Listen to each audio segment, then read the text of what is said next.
بسم اللہ الرحمن الرحیم اعوذ باللہ من الشیطان الرجیم بسم اللہ الرحمن الرحیم رب اشرح لی صدری ویسر لی امری واحلل عقدۃ من لسانی یفقہوا قولی۔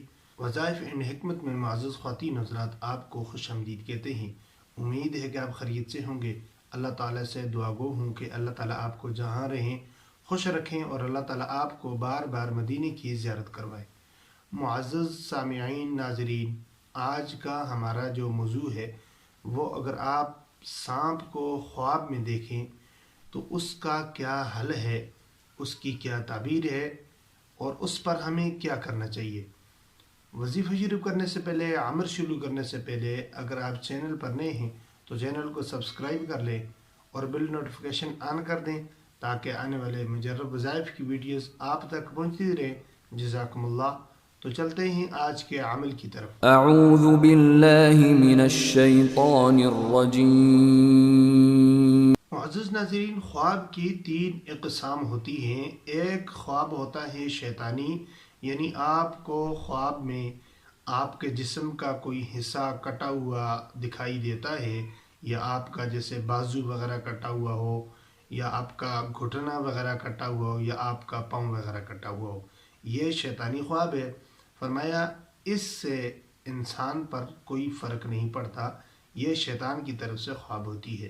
نمبر 2، وہ خواب جو آپ دن کو دیکھتے ہیں اور وہی رات کو نظر آتا ہے۔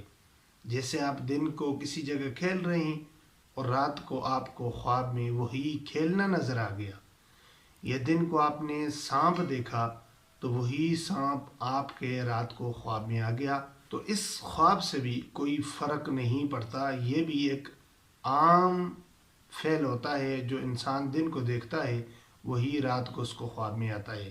نمبر 3، وہ خواب جو اللہ کی طرف سے ہوتا ہے، اس میں کوئی نہ کوئی اشارہ ہوتا ہے اور کسی نہ کسی طرف گائیڈ کیا جاتا ہے۔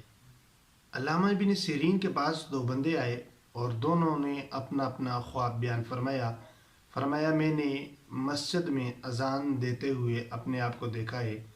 فرمایا تو حج کرے گا۔ اور دوسرے نے بھی یہی خواب بیان فرمایا میں نے مسجد میں اذان دیتے ہوئے دیکھا ہے۔ فرمایا تو چوری کرے گا اور تیری سزا ہوگی، یعنی تیرے ہاتھ کاٹے جائیں گے۔ اب یہاں دیکھیں، دونوں کے خواب ایک ہیں لیکن تعبیر علیحدہ۔ اس سے ہمیں یہ پتہ چلتا ہے کہ جب بھی ہم خواب کی تعبیر نکلوائیں تو کسی عالم دین سے نکلوائیں یا کسی ایسے بندے سے نکلوائیں جو خوابوں کی تعبیر جانتا ہے۔ کسی عام بندے سے کبھی بھی ہم نے خواب کی تعبیر نہیں لینی۔ اگر آپ کو کوئی اچھا خواب آیا ہے اس کی تو تعبیر آپ نکلوا سکتے ہیں۔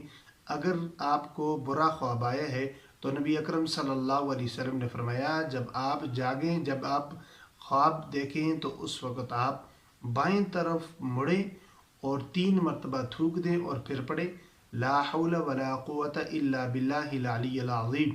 اور اس کے بعد آپ نے یہ خواب کسی کو بیان نہیں کرنا، آپ کا کوئی نقصان نہیں ہوگا۔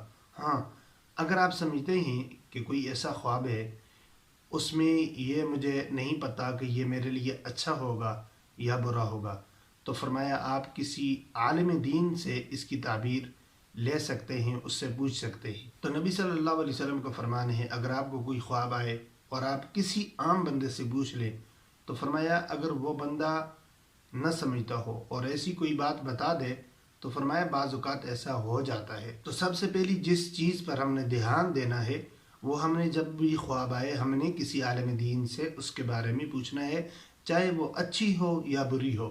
کسی عام بندے سے ہم نے خواب تعبیر نہیں کرنی، نہ اپنے رشتہ داروں سے، نہ کسی قریبی دوست احباب سے۔ ہم نے صرف کسی عالم دین سے پوچھنی ہے یا ایسے بندے سے جو خوابوں کی تعبیر کو سمجھتا ہو۔ اگر آپ نے سانپ کو خواب میں دیکھا کہ آپ کے گھر میں سانپ ہے تو یہ سمجھ لیں کہ آپ کا جو دشمن ہے وہ آپ کے گھر کا ہی ہے، باہر کا کوئی بندہ بھی نہیں ہے۔ اگر آپ پر کوئی جادو تعویذ وغیرہ کروا رہا ہے تو وہ آپ کے گھر کا دشمن ہے، آپ نے اس کو ڈھونڈنا ہے۔ اور اگر آپ کو خواب میں سانپ نے کاٹ لیا، یعنی سانپ آپ کو کاٹ رہا ہے، تو یہ سمجھ لیں کہ دشمن آپ پر حملہ کرے گا اور کر رہا ہے۔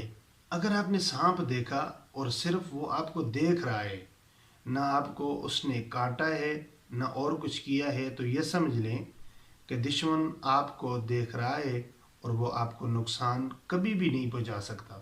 اور بعض اوقات لوگ خواب میں دیکھتے ہیں کہ وہ سانپوں کے ساتھ کھیل رہے ہوتے ہیں، گھر میں ہوں یا گھر سے باہر ہوں، تو اس کا یہ مطلب ہے کہ آپ کا دشمن کبھی بھی آپ پر حاوی نہیں ہوگا۔ اور اگر آپ خواب میں یہ دیکھیں کہ سانپ آپ کے پیچھے بھاگ رہا ہے، یعنی آپ بھاگے جا رہے ہیں اور سانپ آپ کے پیچھے ہے، تو یہ سمجھ لیں کہ آپ کا دشمن آپ پر حملہ کرنے والا ہے۔ اس کے لیے آپ استغفار کریں، کثرت کے ساتھ استغفار کریں اور صدقہ ضرور دیں، اور سورہ فلق اور سورۃ الناس، یہ دو صورتیں یاد رکھ لیں، سورہ فلق اور سورۃ الناس، ان کو 33 مرتبہ پانی پر دم کر کے وہ پانی آپ پی لیں، اور جس پانی کے ساتھ آپ نہائیں اس پانی میں بھی ڈال کر آپ اس پانی کو استعمال کر سکتے ہیں، یعنی اس سے آپ نہا سکتے ہیں۔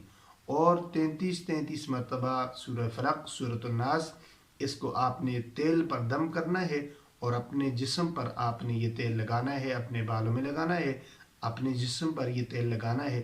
انشاءاللہ اللہ کے حکم سے آپ کو کوئی چیز بھی نقصان نہیں پہنچائے گی۔ معزز ویورز، جب بھی آپ کو کوئی خواب میں سانپ وغیرہ دکھائی دے یا کوئی بھی آپ کو ایسا خواب آئے جو یہ سمجھیں کہ یہ میرے لیے بہتر ہے یا نہیں ہے، تو آپ نے کسی سے بھی اس کی تعبیر نہیں کرنی۔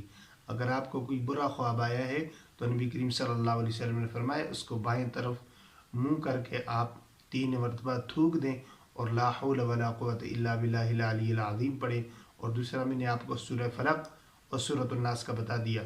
اور سب سے اہم بات کہ جب بھی ہمیں کوئی خواب آئے اور ہم یہ سمجھیں کہ یہ ہمارے لیے بہتر ہے یا نہیں ہے، تو ہمیں کسی عالم دین، کسی مفتی سے، کسی ایسے بندے سے پوچھنا چاہیے جو خوابوں کی تعبیر سمجھتا ہے۔ ایسے لوگوں کو ہم نے ہرگز نہیں بتانا ہے جو خواب کی تعبیر نہیں سمجھتے۔ نبی اکرم صلی اللہ علیہ وسلم نے فرما دیا کہ جب آپ کسی ایسے بندے سے پوچھیں گے جو خواب کی تعبیر نہیں سمجھتا، تو بسا اوقات وہ ایسی چیز بتا دیتا ہے جو آپ کے لیے نہیں ہوتی، یعنی آپ کے لیے مناسب نہیں ہوتی، لیکن وہ آپ کے حق میں ہو جاتی ہے۔ آپ کا جب گمان ہوتا ہے کہ فلاں بندے نے یہ چیز مجھے بتائی ہے تو شاید یہ میرے لیے ہو، خواب میں جو کچھ مجھے نظر آیا ہے، ابھی بھی ہم نے کسی عام بندے کو یہ خواب کی تعبیر نہیں بتانی۔ تو دعا فرمائیں اللہ تعالی ہمیں دنیا اور آخرت میں ہمارے لیے آسانی والے معاملہ پیدا فرمائے، اور اللہ تعالی ہمارا خاتمہ ایمان پر فرمائے۔ جزاکم اللہ۔